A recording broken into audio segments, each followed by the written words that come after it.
Hello there, it's Gamer Ghost Dad from Gamer Ghost. Welcome to the next part of our series on Intellivision Sundays. Hi, Marbs here. Welcome to Intellivision Sunday. Before I hand things back over to Gamer Ghost Dad, just want to remind folk, console modding is not for everyone, and if you're not an experienced console modder, probably best left to the unprofessionals. There are a number of resources within the Intellivision community that are more than happy to help you mod your Intellivision and get the most out of it. So, let me turn things back over to Ghost Gamer Dad, and he will take the wheel. Just did a video on disassembling the controllers and going through cleaning the controllers. Now we're going to move on to actually disassembling the Intellivision itself. That way we can get all the plastic pieces out, we can wash them, get them nice and pristine, and get the electronics out where we can work on them and start the process of doing the actual electronics modding from there. So this console, if you ever have seen the back bottom, in fact if you look at our prior videos of the Intellivision 1, the bottom is 100% the same. The stickers will be a little bit different, as you can see here, but the only tool you'll really need is a Phillips head screwdriver. I like to use a PH1 head, or excuse me, a PH2 head for my screwdriver, and you need something with a long, thin shaft to be able to go into some of these crevices. If you have a fat screwdriver, sometimes those don't fit, but you want to be able to reach down, particularly in these here. But let's go through where the screws are to take this apart. So we have one here, here, and here. So on both sides of the cartridge. So let's start on the back here, where it's probably easiest for you to see. Oh, hear that nice crisp crack? I like hearing that. That, to me, that sounds indicates that this has not been opened ever, and from a repair standpoint, that's what we like to see. Unless it was previously professionally modded, that's okay too. But that crack just means it's a fresh console that no one has been into. Okay, going on to the next screw here. Oh yeah. Again, you want to make sure to have a good place to keep all your screws together as you progress through modifying and opening the console, so you can remember where everything went through. Sometimes it's nice to take pictures as you're taking the console apart, or if you're able to record the process, so you can go back and freeze frame and be like, that's where that screw went. These screws coming out of the bottom are all the same size, have a rounded head, so at least they're easy to identify which one will go where when we put it back together. Go, get the front here. Number 4, and then the cartridge port screws, screw 5,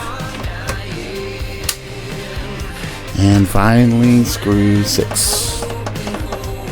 Okay, it'll come out when we take the top off. Okay, after you have all the screws, you might have to apply a little pressure to get this out. Again, just making sure I do have all the screws. But the top should just kind of lift off. There, it kind of popped off. And when you do, be careful. The buttons, specifically the on-off button, is going to fall out. The reset button is stored in a different way. There goes the button. And I'm going to carefully turn this over so I can get this other screw that didn't fall out. So, total of 6 screws, all the same kind, off the bottom. And here is our first look on the inside of the console. And this part of the console is going to take a bath. Now, this is a little larger than my ultrasonic cleaner, so we're going to go old school and actually put it in a tub with some clean materials. But I'll take you along that journey when we go there too. But definitely needs a little bit of cleaning there. And here we are. Now we're on the inside of the console. Let me move the power cable here so you can see things a little better. So from the top view, you can see our power switch that slides on and off. You can see the transformer. The AC power goes directly into the transformer. From there, it goes into our power supply board, which will separate out the different lines of volts that it needs, the 3 volt, the 5 volt, the 12 volt, and then put it to the various components that are there. You do see the DB9 controller ports here. What's interesting is that the connection to the board are exactly the same as the Intellivision ones. You'll see a port here, and underneath there's a port here as well, where the actual controller DB9 connectors connect to. These are the trays where the cables will go. So when you put your controllers are like this, you can push the cables up on inside. And that's really the next place we're going to go is to take this apart is to remove this little plastic piece. First, let's remove the DB9 connectors. They just gently push backwards. And again, I do mean gently. This console is old and the plastic can be relatively brittle. I say old, but these consoles have really stood up across the test of time as well. But do be gentle as you work with those items.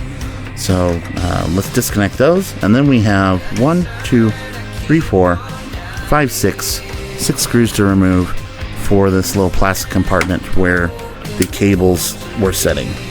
So again, we will keep those in a slightly different compartment over here. 1, 2,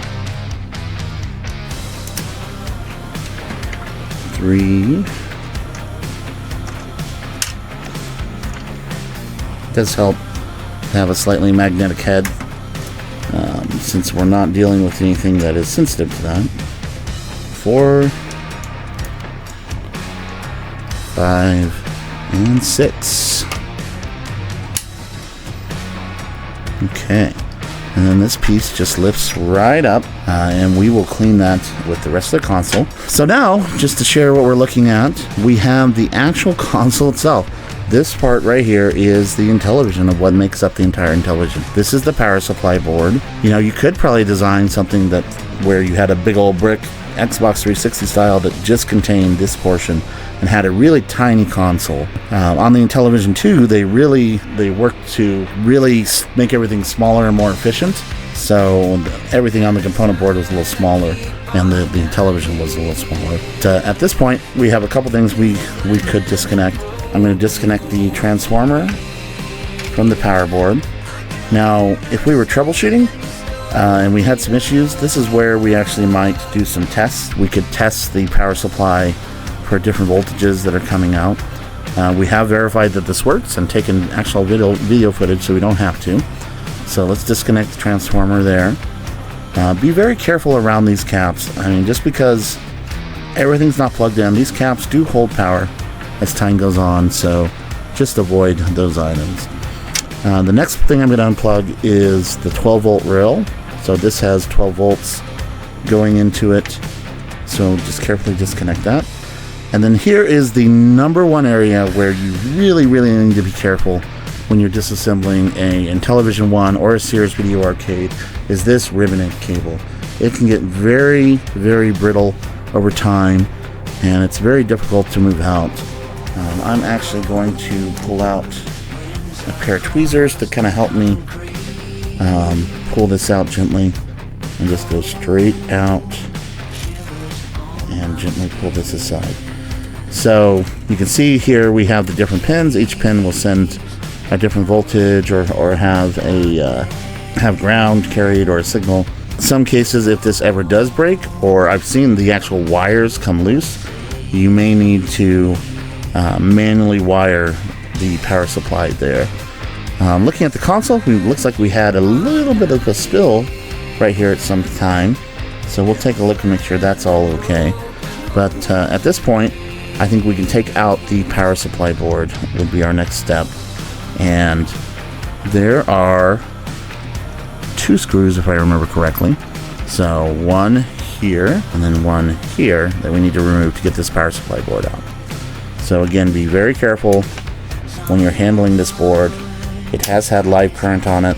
The caps will hold power, and we just don't want to end up in any type of unfortunate situation. So these screws are usually in the side. It might be black in the Intellivision 2s, but they are slightly shorter with a wider pin head. So 2 screws there. Get an angle so I can touch the screw and only the screw. Okay. And then with that, picking up on the sides of the board, that is our power supply. And this is also when we start to do our mods, where we will start by replacing capacitors. So these have been here for a very long time. They look pretty good. I'm not seeing any bulging.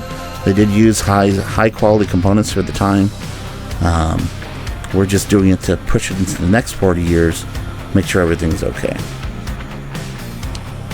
Alright, we also have this insulation piece. This just kind of separates the board from the cavity. So this is the cavity that the power cord comes into, and it just pulls through here. So, okay, let's talk about removing the controllers. It might make this easier to come out. You'll see they have little ribbon cables here. What I would do is just take a pair of pliers and kind of get into the teeth and gently pull those out until those come out. And then the other side, if you look, it looks to be under the ribbon cable. So we'll want to very, very gently pull the ribbon cable out around that ribbon cable. So again, try to not mess with that too much. You can see here it already has some pin damage.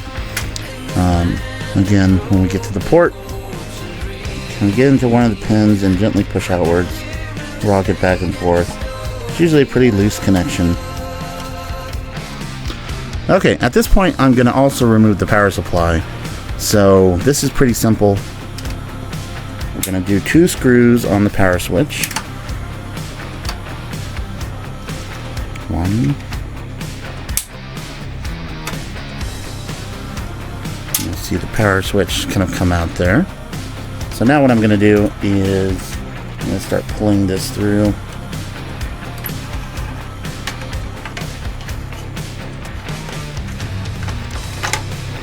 And now I can remove the transformer. Nice crisp. It should have the same kind of screw that we used in the power switch. So let's take a look at that. It's a slightly bigger head, so make sure to keep those together.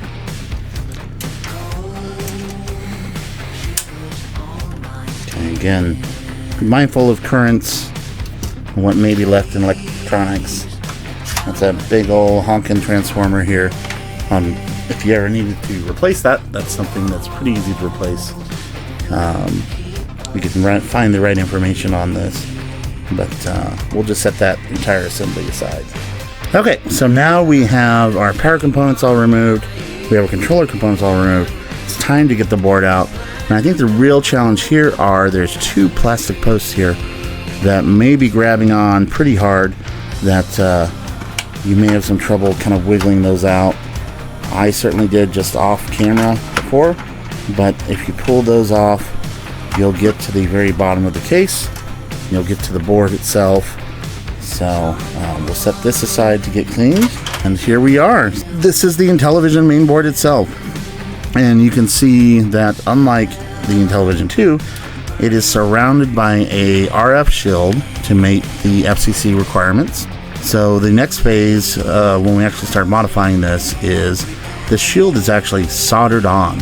So we will take a desoldering gun and remove all the solder to open the shield, and then reveal the actual console itself. So pretty exciting stuff here, getting down to the nitty-gritty of it. But again, looking at the electronic components, we have the power supply, the Intellivision, we have our controller ports, and then of course we have the case that everything fit in. So I think that's it. In the next video, I think we'll be actually going through the cleaning process of the plastic pieces, and then we will get into the actual electronics. So thanks for watching, and look forward to the next video.